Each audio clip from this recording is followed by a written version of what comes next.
Bonjour, je me présente Stéphane Cobigo, directeur adjoint de la CEPAM de la Haute-Garonne en charge de la direction de la santé. Bienvenue à ce webinaire de présentation de la nouvelle convention nationale destinée à organiser les rapports entre les pharmaciens et l'assurance maladie. Alors, cette convention a été signée le 9 mars avec l'ensemble des syndicats représentatifs de la profession. Elle est entrée en vigueur le 7 mai 2022. Certaines mesures, celles relatives à la création de nouveaux actes de revalorisation, étant mises en œuvre à partir du 7 novembre. Cela vous sera présenté dans ce webinaire. Alors, c'est une nouvelle convention d'une ambition inédite sur le rôle du pharmacien d'officine au sein du système de santé, avec plusieurs objectifs. Le premier, c'est de donner un rôle majeur aux pharmaciens d'officine en tant qu'acteurs de santé publique, en termes de prévention, de dépistage, d'accompagnement des patients, ce qui pérennise ainsi le rôle central que vous avez joué pendant la crise sanitaire en matière de vaccination et de dépistage, ainsi que sur le bon usage des produits de santé. Le second objectif est de renforcer votre rôle dans l'accès aux soins. Le troisième concerne l'accompagnement du virage numérique, qui est d'une ampleur inédite, avec Mon Espace Santé et la généralisation de l'e-prescription. Et enfin, cette convention intègre des enjeux environnementaux, ce qui est une première pour l'assurance maladie dans le cadre d'une convention avec des professionnels de santé. C'est un axe que l'assurance maladie souhaite désormais développer avec l'ensemble des professionnels de santé conventionnés. Avant de passer la parole aux délégués de l'assurance maladie qui vont présenter les différents éléments que contiennent cette convention, il me semble important de souligner deux choses. Tout d'abord, en termes de méthode, la préparation de cette nouvelle convention s'est appuyée sur une contribution inédite de la profession via un site participatif qui a été créé à cette occasion par l'assurance maladie, et initiative qui a rencontré une forte adhésion de la profession, puisque ce site a connu plus de 20 000 visites. Et deuxième élément, c'est l'investissement important que représente cette convention pour l'assurance maladie obligatoire et complémentaire, puisque cette convention représente un montant de 130 millions d'euros environ. Je vous souhaite un bon webinaire. Bonjour à tous et merci de votre présence aujourd'hui. Je suis Émilie Lacaze, déléguée assurance maladie à la Caisse primaire de Toulouse, et j'aurai le plaisir de vous présenter aujourd'hui la première partie de cette convention portant sur les mesures conventionnelles en vigueur et celles à venir. Bonjour à toutes et bonjour à tous. Je suis Benjamin Cos, je suis également délégué assurance maladie à la Caisse primaire de la Haute-Garonne de Toulouse. Et j'aurai donc le plaisir pour ma part de vous présenter la première partie qui concerne la nouvelle rémunération sur le bon usage des médicaments. Bonjour à tous, je suis Christine Gautreau, chargée de mission à la Caisse primaire d'assurance maladie de la Haute-Garonne. Je vous présenterai pour ma part la rémunération sur objectif pour le développement du numérique en santé et l'amélioration de l'accès aux soins. Alors, avant de débuter cette présentation, sachez que vous avez la possibilité de poser des questions tout au long de cette présentation et à la fin également via l'onglet QR questions-réponses qui se trouve normalement en bas de vos écrans. Je remercie Lucie Roussel et Sylvie Ginoux de la Caisse du Gard qui se sont rendus disponibles aujourd'hui afin de répondre au mieux à vos interrogations sur cette convention. Nous allons donc commencer.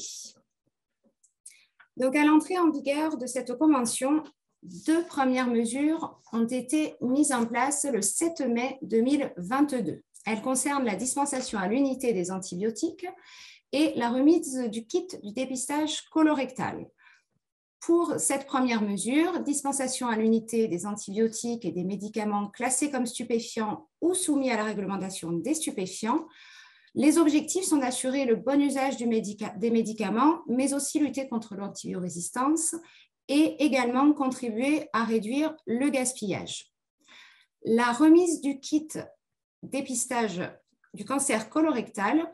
Pour cette mesure, vous devez d'abord suivre une formation, si ce n'est pas fait, auprès d'un centre régional de coordination des cancers qui vous délivrera une attestation qui est à conserver. Vous pourrez ensuite commander les kits de dépistage via votre Amélie Pro et ensuite remettre le kit à vos patients présentant l'invitation du centre de dépistage ou également après la réalisation d'un auto-questionnaire au sein de votre officine pour les personnes éligibles. Donc, je rappelle, les personnes éligibles ont entre 50 et 74 ans et n'ont pas de risque élevé de développer un cancer colorectal. Voilà pour les mesures qui sont entrées en vigueur le 7 mai 2022. Très prochainement, 2 autres mesures entreront en vigueur le 7 novembre 2022. Elles concernent la vaccination et le conditionnement trimestriel. Pour la première, il y aura donc pour la vaccination une revalorisation de l'honoraire d'injection du vaccin contre la grippe, qui passera de 6,30 € à 7,50 €, mais également l'ouverture de l'honoraire d'administration à d'autres vaccins, comme DT polio, coqueluche, papillomavirus et bien d'autres. Je vous rappelle que la prescription médicale reste obligatoire pour la prise en charge par l'assurance maladie, que le vaccin soit à prescription obligatoire ou facultative. Deuxième mesure qui entrera bientôt en vigueur, le conditionnement trimestriel qui est déjà d'actualité, mais pour lequel la liste des classes thérapeutiques a été étendue. Il y aura désormais les hormones, les antithrombotiques, les collyres, les traitements pour les maladies respiratoires et l'ostéoporose, ainsi que 2 anticancéreux. Ensuite, certaines mesures entreront en vigueur, mais sont actuellement soumises à des travaux complémentaires ou des modifications législatives ou réglementaires préalables. Donc, vous serez tenu informé au fur et à mesure, au fil de l'eau, quand ces mesures entreront en vigueur. Il y en a 6. Tout d'abord, la vaccination. Ce qui va changer, c'est que vous aurez la possibilité de prescrire et d'administrer les vaccins au sein de votre officine, avec un nouvel honoraire concernant la prescription et l'injection, pour les vaccins à prescription obligatoire hors grippe. Vous aurez également, deuxième mesure, la possibilité d'accompagner les femmes enceintes, proposer un entretien pharmaceutique afin de les sensibiliser aux risques tératogènes des médicaments, mais aussi à l'importance de la vaccination antigrippale. Troisième mesure, dépistage des infections urinaires. Vous aurez la possibilité de réaliser et analyser des bandelettes urinaires au sein de votre officine. Pour cette mesure, tout dépendra de la configuration, bien évidemment, de vos locaux. Pour la quatrième mesure, nous avons la dispensation à domicile, donc qui sera ouverte aux patients ayant intégré un programme PRADO et pour lesquels l'établissement de santé a relevé un besoin de dispensation à domicile. Ça peut être l'isolement du patient, l'impossibilité de se déplacer ou l'absence d'aidant.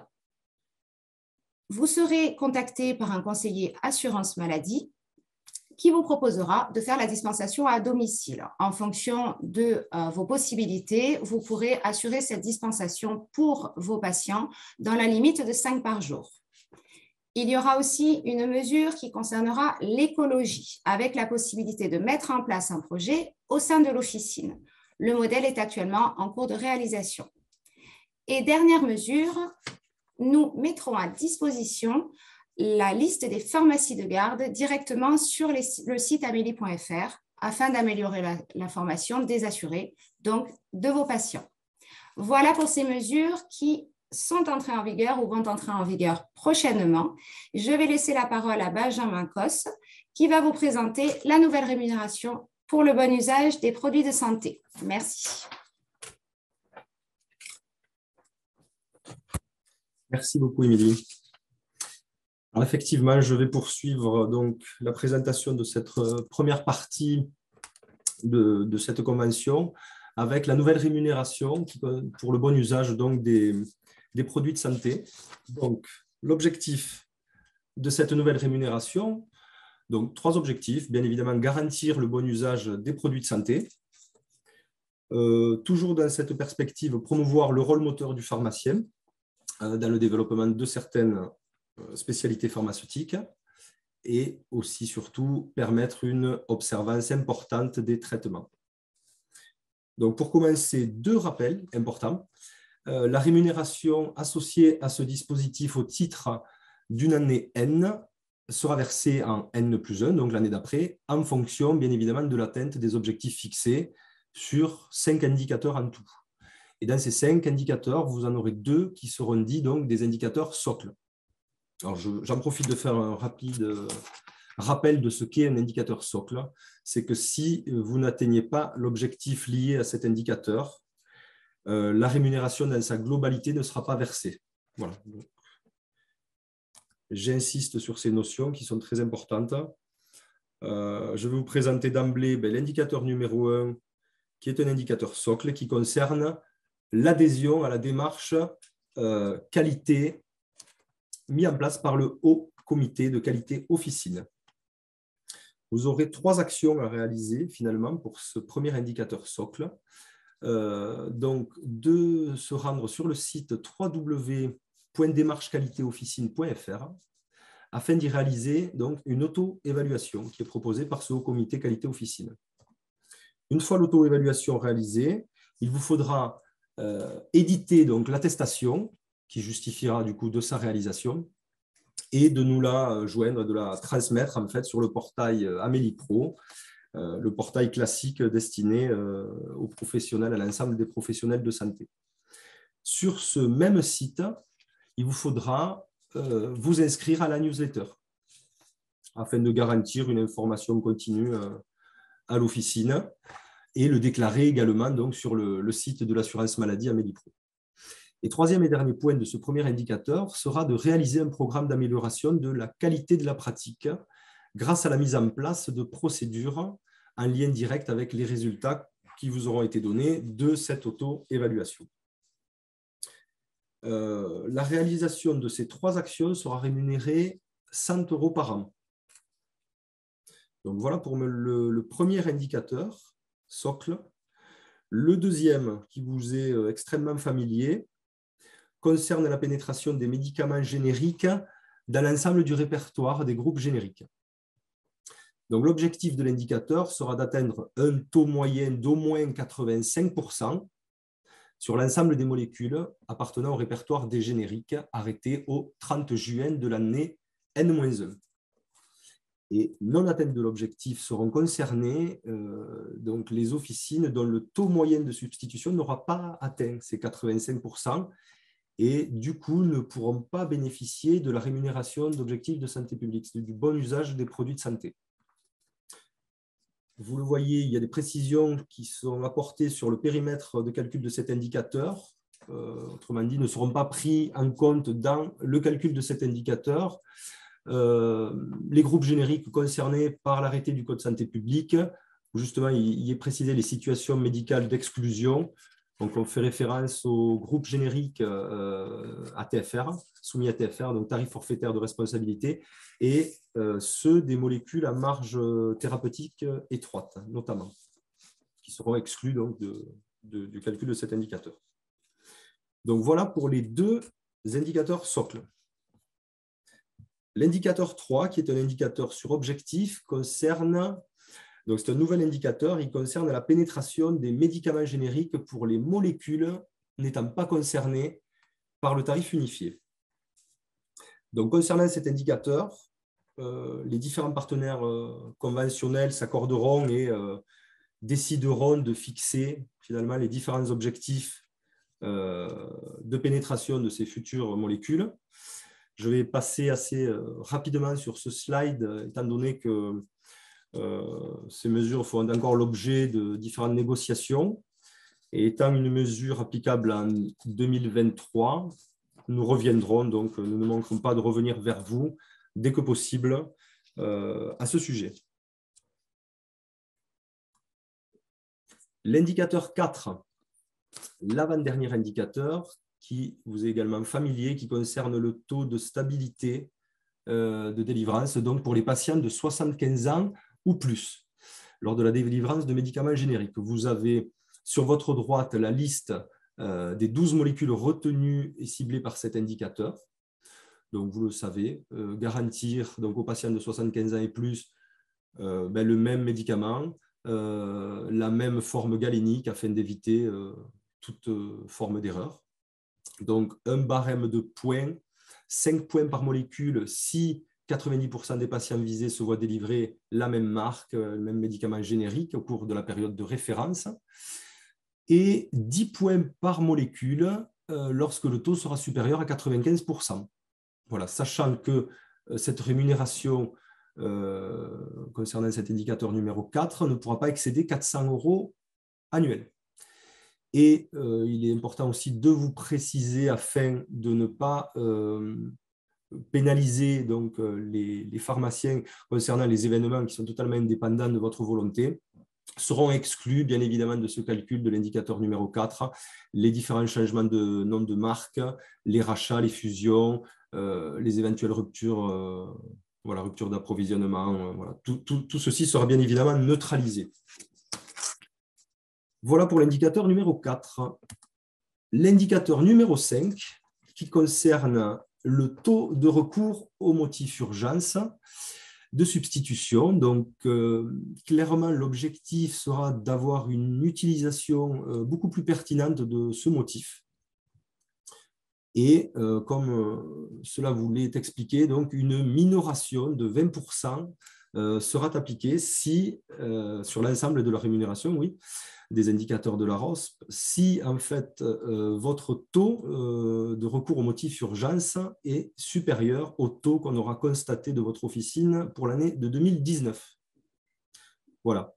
Donc l'indicateur taux de recours au motif urgence se calcule sur une année de référence N à partir des données de liquidation de l'assurance maladie, en rapportant le nombre de boîtes facturées avec un motif urgence pour les médicaments appartenant au répertoire des génériques arrêtés au 30 juin de l'année N-1, au nombre total de boîtes facturées pour les médicaments appartenant au répertoire des génériques, arrêtés également au 30 juin de l'année N-1. Et pour ce calcul, dernière précision, les conditionnements trimestriels seront traduits en conditionnement mensuel. Voilà, et la dernière partie qui donc concerne la synthèse sur l'ensemble de la rémunération, donc bon usage des produits de santé, avec le rappel, donc les 2 indicateurs socles en prérequis obligatoires et les 3 indicateurs sur objectif. Donc tout est applicable dès cette année en 2022. Comme je le citais tout à l'heure, uniquement l'indicateur numéro 3 sur la pénétration des futures molécules, qui n'est pas encore acté et totalement décidé, interviendra à partir de 2023. Voilà, donc je vous remercie pour votre attention. Je vais laisser la main à ma collègue, Christine Gautreau, qui va vous présenter la partie numérique. Je vous remercie.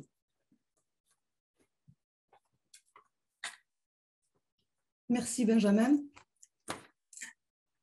Donc, concernant la rémunération sur objectif et ces 2 grands axes, le développement du numérique en santé et l'amélioration de l'accès aux soins, il y a 2 choses.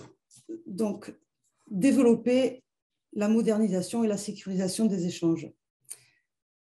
Ça passe évidemment par la dématérialisation autant que faire se peut, ainsi que par les outils d'échange qui existent entre vous, professionnels de santé, et les patients, comme l'aide à la délivrance, le dossier médical partagé, la messagerie sécurisée de santé et le dernier en date, l'ordonnance numérique. Tous ces outils sécurisent les données médicales, évidemment, mais contribuent également à l'amélioration de l'accès aux soins des patients, sans oublier la téléconsultation, qui est une vraie solution aujourd'hui pour répondre à un besoin de prise en charge. Alors, pour bénéficier de cette rémunération, il faudra valider 2 familles d'indicateurs, les indicateurs dits socles et les indicateurs sur objectif. Je vais également, comme l'a fait Benjamin, insister sur les indicateurs socles. Il est très important d'intégrer cette spécificité. Les indicateurs socles, comme leur nom l'indique, ce sont des socles, la base, des prérequis indispensables au déclenchement de la rémunération des indicateurs sur objectif. Dit autrement et concrètement, si je vous le dis dans l'autre sens, vous pourrez atteindre tous les indicateurs sur objectif. Si vous n'avez pas atteint les indicateurs socles, vous ne pourrez prétendre à aucune rémunération. C'est donc très important d'intégrer cette spécificité. Les indicateurs socles sont des prérequis. La rémunération est calculée en fonction de l'atteinte de ces objectifs. Elle est versée au mois d'avril de chaque année au titre de l'exercice précédent. Alors, quels sont ces indicateurs socles? Il y en a 5, mais pour cet exercice comptable 2022, on n'en retiendra que 2. Participer à un exercice coordonné qui déclenchera une rémunération annuelle de 820 € et ne pas avoir été condamné pour fraude. Participer à un exercice coordonné, c'est participer à une équipe de soins primaires, à une maison de santé, à toute autre forme de coordination pluriprofessionnelle qui permet de répondre à un besoin de prise en charge des patients. Les 3 autres, on va les passer, mais ils ne rentreront en vigueur que pour l'exercice comptable 2023. Disposer donc d'une aide à la délivrance sera indispensable.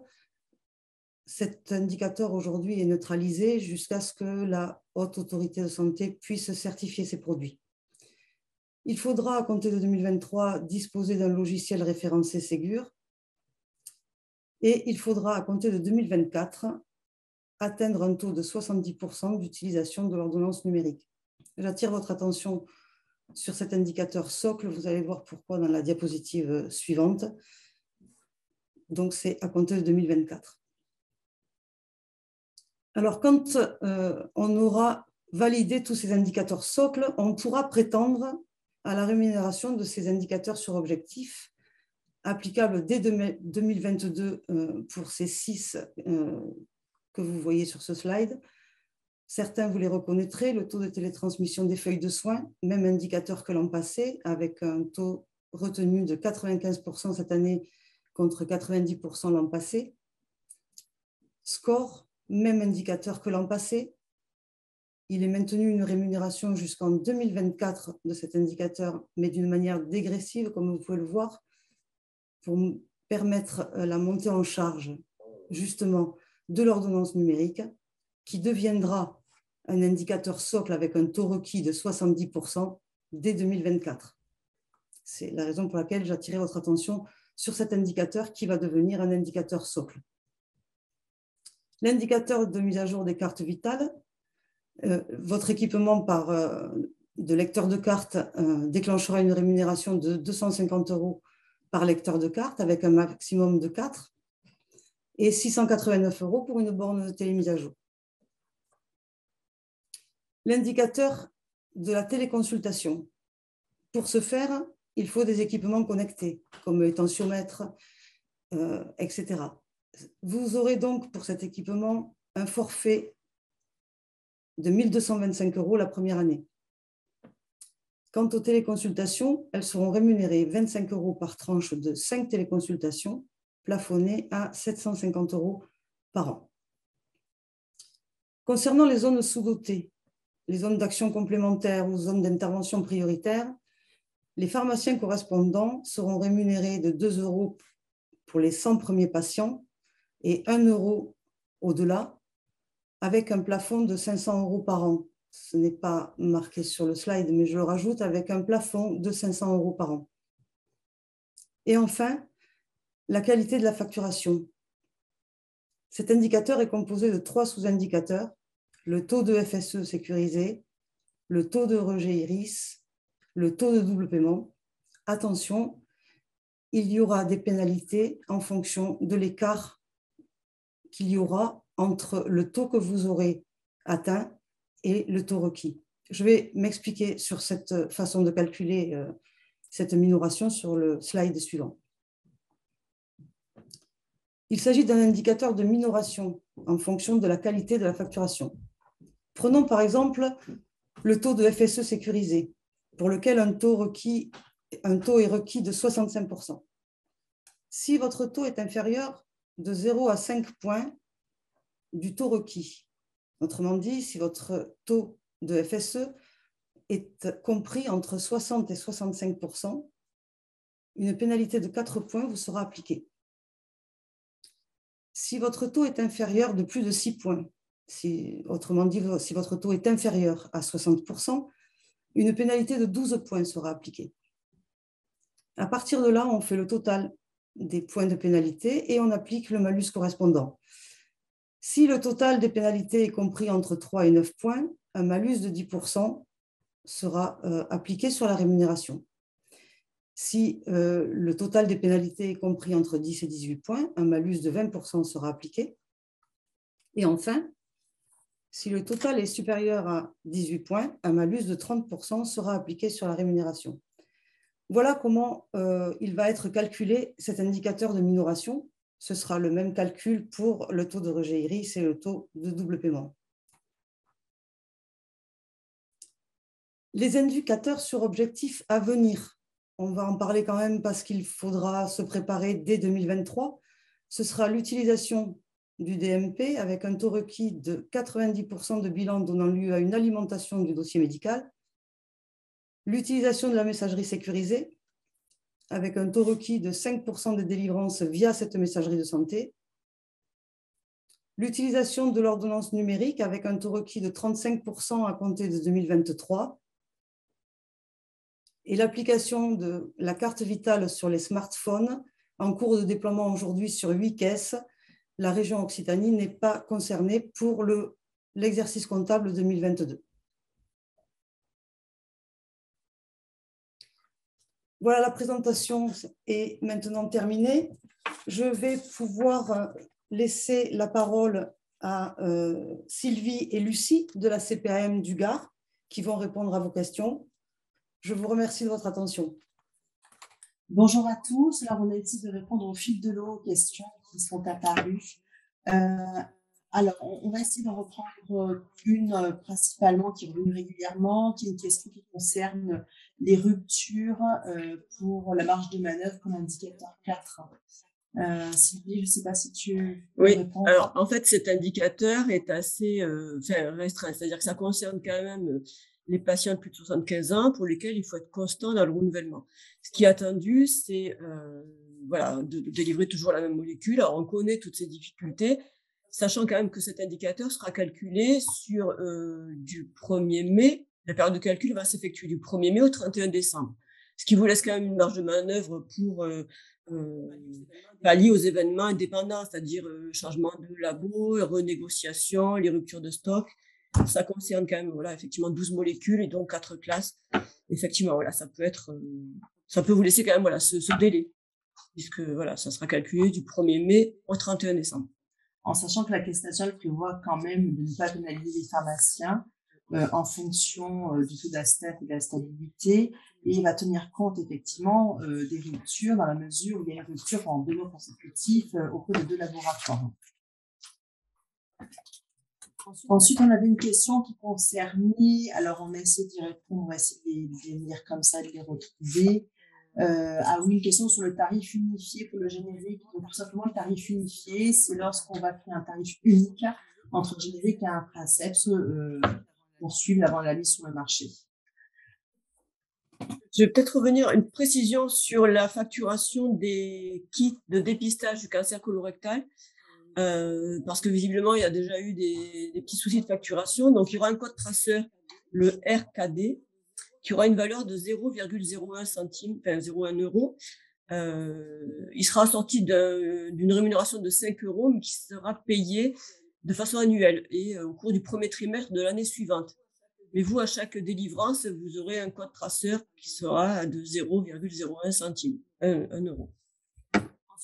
Ensuite, on avait une question également concernant l'indicateur socle sur l'auto-évaluation pour les officines qui sont certifiées avec une norme ISO 9001. À ce jour, on n'a pas de réponse. On va interroger la Caisse nationale pour savoir si le certificat de la norme ISO 9001 peut suffire et peut être joint également via Amédico.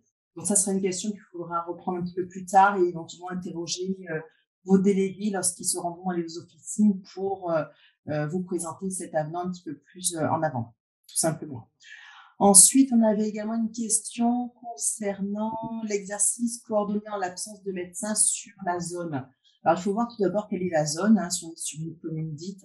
Et de façon générale, vous allez pouvoir regarder les médecins pour lesquels vous faites des délivrances, quelle est la patientèle et quels sont les médecins qui sont consultés par votre patientèle. N'hésitez pas à vous rapprocher des CPTS qui ont une approche territoriale et non pas au niveau de la patientèle, ou tout simplement contacter les maisons de santé pluriprofessionnelles via les exercices de soins primaires, les regroupements pour vos patientèles, même si ce n'est pas sur la même commune que vous. L'exercice coordonné peut être fait également de cette façon-là, d'une façon un petit peu plus étendue. Le tout, c'est d'avoir une convention de territoire au niveau de la patientèle. Alors, je vois une question également sur la vaccination au 7 novembre. Alors là, on attend l'évolution des textes, mais aujourd'hui, en l'état actuel des textes, il y a la vaccination antigrippale qui peut être avec ou sans prescription dans la mesure où vous vous assurez que le patient est éligible. Vous avez également 15 valences pour lesquelles il faut une prescription aujourd'hui. Et c'est en cours de négociation sur ces vaccinations-là où je pense que peut-être pour les patients de plus de 16 ans, vous pourrez peut-être vacciner sans avoir une prescription du médecin. Et à ce jour, effectivement, il faut que le médecin prescrive injection par l'infirmier ou le pharmacien. Ensuite, on a une question également sur le calcul de la ROS lors du rachat d'une officine. Alors, il y a un texte qui est paru auprès des médecins concernant les cessations et les reprises d'activité où c'est proratisé. À ce jour, pour votre activité, je n'ai pas de réponse à vous apporter, donc il faudra également revenir votre délégué un petit peu plus tard. On va poser la question nationale, donc nous aurons un retour d'ici quelques mois. Ensuite, on a également une question qui concerne la délivrance pour les patients qui sont en établissement, en EHPAD, pour lesquels vous n'avez pas toujours les cartes vitales. Alors, on voit un petit peu comment ça se passe là. Enfin, je ne sais pas comment on fait à l'heure actuelle, mais peut-être mettre en place quand même une coordination avec les établissements pour pouvoir récupérer ces cartes vitales, pour avoir une facturation la plus sécurisée possible. La question là sur les ruptures qui sont très fréquentes. Alors effectivement, si c'est une rupture de plus de 2 mois, la Caisse nationale va neutraliser l'indicateur. Par contre, si c'est uniquement avec le labo avec lequel vous avez l'habitude de travailler, pour que l'indicateur soit neutralisé, il faut qu'il y ait au moins 2 mois de rupture sur 2 labos différents. Voilà. Et dans ce cas, faire remonter, mais auprès de votre organisme. Alors, atteint la carte vitale sur smartphone en Haute-Garonne. Alors, je ne dirais pas en Haute-Garonne, je dirais même sur toute la France. Il y a de gros travaux sur le numérique au niveau de la Caisse nationale. Il va y avoir beaucoup d'évolutions dans les mois et dans les années à venir. Donc, effectivement, c'est un petit peu en cours, pas en réflexion, mais bon, il y a de gros projets à ce sujet-là. Donc, ne soyez pas trop impatients, ça va venir. Voilà. Je vois une question sur le pharmacien correspondant. Alors là, en fait, il faut que le pharmacien exerce un ZIP ou un ZAC. Donc ça, c'est le zonage de l'ARS. Il faut adhérer à un exercice coordonné ESP, MSP ou CPTS pour que le patient ait déclaré le médecin traitant et déclarer aussi le pharmacien comme pharmacien correspondant. Donc c'est une déclaration, c'est sur le même modèle que le médecin traitant. Et dans ce cas, après, vous pouvez renouveler des traitements chroniques. Alors, renouveler les traitements chroniques, mais il faudra surtout que le médecin indique bien sur la prescription que vous pouvez renouveler ou bien que vous pouvez également modifier la posologie du traitement. Alors après, on a un petit apport d'information. Un pharmacien nous dit qu'effectivement, il y a un mois de stock, par exemple, pour les sartans et qu'il y a eu des problèmes d'approvisionnement en 2021. Oui, effectivement, la Caisse nationale a neutralisé théoriquement dans les chiffres ces problèmes de stock dans la mesure où ça a été déclaré et puis on a eu plus de 2 mois et puis dans 2 labos. Donc oui, c'est neutralisé au niveau des chiffres. La question sur la délivrance des antibiotiques à l'unité, oui, c'était déjà en cours.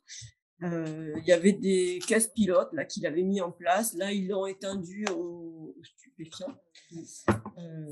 Alors, c'est lorsque le médicament le permet, s'il est sous forme de blister ou de sachet. Voilà, c'est simplement. Il n'y a pas de liste préétablie, c'est simplement sur les antibiotiques à usage systémique, en fait. Ensuite, on a une question concernant la création des DMP. Doit-on toujours les créer ou est-ce que c'est automatique? Alors, théoriquement, voilà, les DMP sont créés automatiquement à ce jour. On n'a pas eu d'informations concernant la création des DMP, mais vous aurez quand même un objectif, pas cette année, mais dans les années à venir, 2023 ou 2024, sur le remplissage du DMP. Voilà, tout simplement. Ensuite, une question qui concerne les CPTS, les MSP. Si pas de médecin ou déjà dans une CPTS avec une pharmacie, comment faire? Avez-vous un modèle de convention à signer avec eux? Alors, concernant les CPTS et les MSP, vous allez rentrer directement en contact avec eux. C'est eux qui vont vous faire signer. Enfin, c'est une association dès le départ. Donc, vous allez adhérer à une association. Donc, ce sera ce document-là qui justifiera de votre adhésion à l'exercice coordonné. Donc, il faut rentrer en contact avec ces structures directement. Et il peut y avoir une ou plusieurs pharmacies dans une MSP ou dans une CPTS, dans la mesure où, de toute façon, cette patientèle sera partagée à la fois par vous, le médecin, ou même d'autres officines. N'hésitez pas à reposer une question si on n'est pas très clair.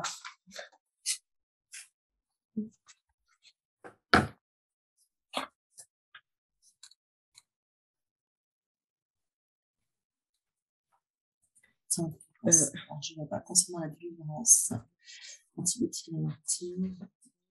La délivrance, à l'unité, il n'y a pas de, oui, pas de liste préétablie en fait. Hein, alors, délivrance des antibiotiques, effectivement, ça commence à partir du 7 novembre.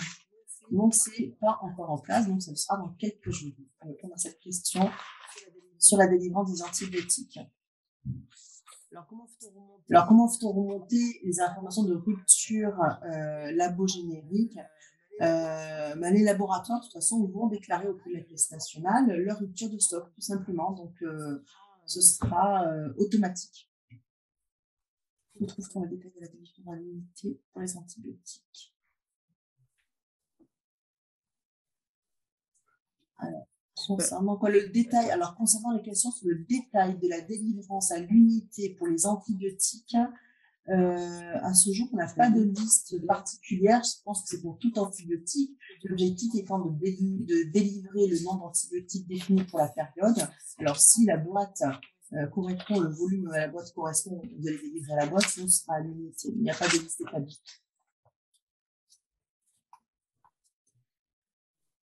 Alors, pour une carte plus précise des zones concernées pour le pharmacien référent, enfin correspondant, car la carte actuelle est vague et peu lisible. Alors, n'hésitez pas à contacter vos délégués, parce que de toute façon, au niveau de la caisse primaire, on a les informations sur les AC et les ZIP. Donc, votre délégué pourra vous dire très clairement si vous êtes dans une zone concernée pour devenir pharmacien correspondant. De toute façon, il faudra quand même que vous soyez un exercice coordonné avec les médecins pour lesquels vous allez faire de la correspondance ou de la délivrance pour les patients adaptés.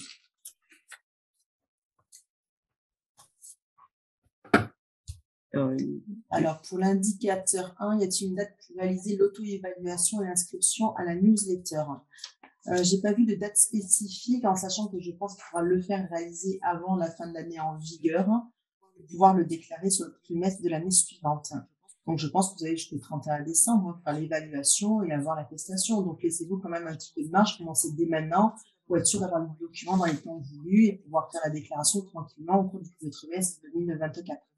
23, mais quand même 22. Voilà, 2023. Je vois une question là sur les rejets Iris. Alors, Iris, en fait, c'est un applicatif en interne.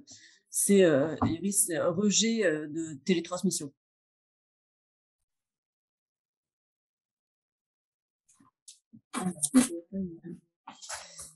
Il y a une question. Comment fait-on avec vos ordonnances informatiques pour des stupéfiants? Elles sont soi-disant sécurisées, mais je ne vois pas un ayant écrit ordonnance sécurisée. En quoi elle est sécurisée?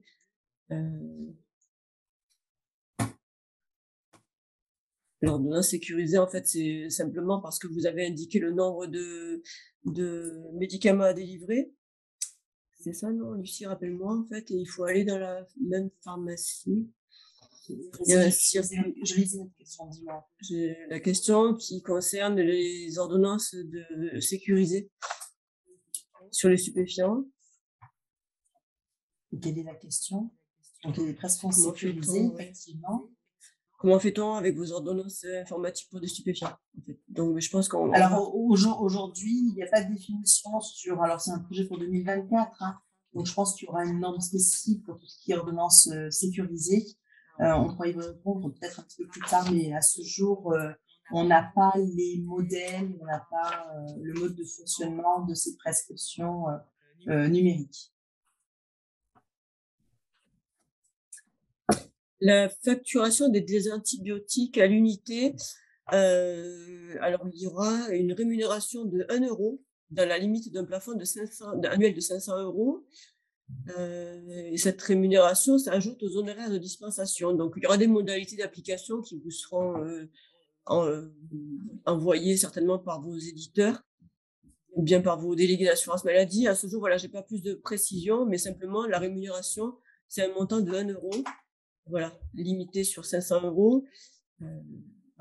Voilà, on présume quand même que ce montant de 1 € lors de la délivrance devrait couvrir les frais sur le contenant. Ensuite, il va y avoir quand même des actions de laboratoire pour vous donner les moyens nécessaires pour pouvoir délivrer correctement ces antibiotiques à l'unité, que ce soit au niveau du stockage, des notices ou bien des contenants. Voilà, il y aura quand même le top déconventionnement D à activer dans les modalités pratiques.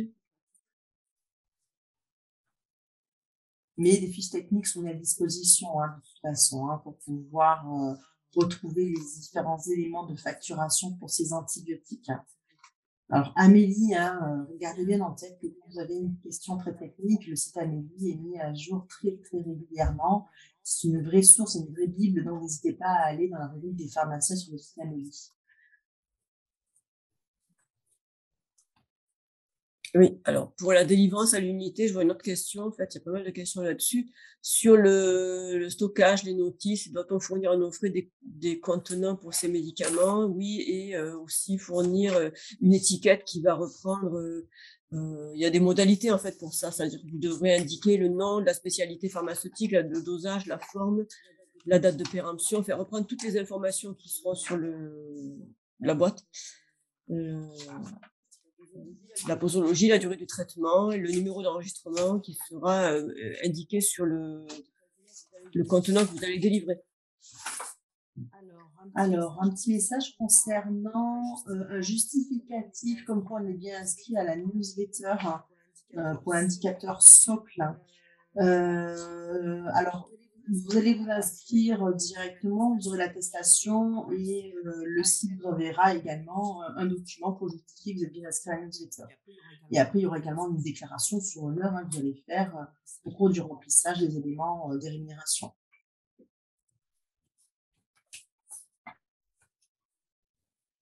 Il y a une question encore sur la délivrance à l'unité. Alors aujourd'hui, c'est vrai que ça s'adresse que aux spécialités, enfin, lorsque la forme pharmaceutique le permet. Ça ne s'étend pas à toutes les classes, à tous les antibiotiques et tous les stupéfiants.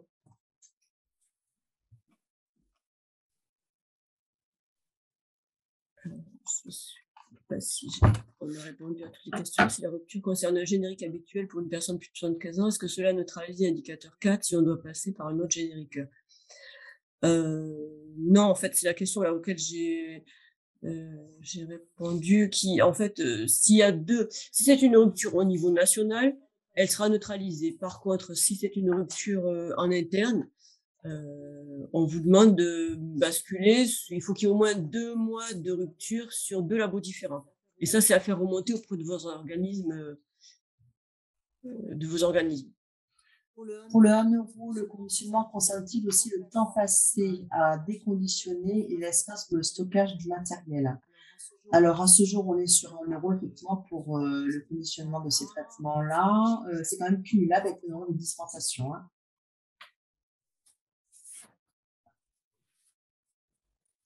Ça, c'est à la mesure du possible. Après, si c'est pas, si matériellement c'est pas possible chez vous, c'est pas un prérequis, c'est pas une obligation. Voilà, on a essayé de répondre mieux à vos questions. On démarre également, nous aussi, un petit peu cette convention. On aura des précisions au fur et à mesure par la Caisse nationale et on sera également en mesure de faire remonter vos questions très techniques auprès des experts et pour vous apporter des réponses ultérieurement. Donc, il est important de bien... n'hésitez pas à contacter vos conseillers informatiques, les conseillers en numérique auprès de votre primaire et vos délégués pour être informés au mieux des évolutions et des questions que vous aurez sur cette convention, en sachant que rien n'est fixé à ce jour. On a des mesures qui démarrent en 2022, c'est en 2023, d'autres en 2024. Donc, les informations arriveront progressivement. N'hésitez pas à lire et à suivre l'information qui arrive sur les messageries de la Caisse nationale, souvent les messages Amélie ou des messages Osmose. Voilà, donc restez concentrés sur ces éléments-là et n'hésitez pas à revenir vers nous, on reste toujours disponible. Voilà. Oui, merci beaucoup, merci Sylvie, merci voilà. Lucie, merci pour votre participation, vos réponses. Effectivement, donc oui, ce webinaire va arriver désormais à son terme. Je tenais à remercier donc tout le monde pour votre participation et votre attention. Et je tenais également à remercier les différents partenaires de l'assurance maladie et tous nos collègues. Voilà. Donc, vous dire aussi, pour terminer, deux petites choses importantes, que vous recevrez de façon individuelle sur vos adresses mail un lien avec justement le replay de cette présentation régionale webinaire, ainsi que l'ensemble des questions-réponses qui auront été vues ce jour. Et n'oubliez pas, comme nos collègues viennent de vous le préciser, que vous allez avoir d'ici la fin de l'année la visite de vos délégués assurance maladie respectifs et de vos délégués numériques en santé aussi respectifs. Voilà, pour approfondir, on va dire, un peu plus en détail cette convention. Voilà. Donc, je vous remercie encore et je vous souhaite une très bonne après-midi. Je vous dis au plaisir. Au revoir.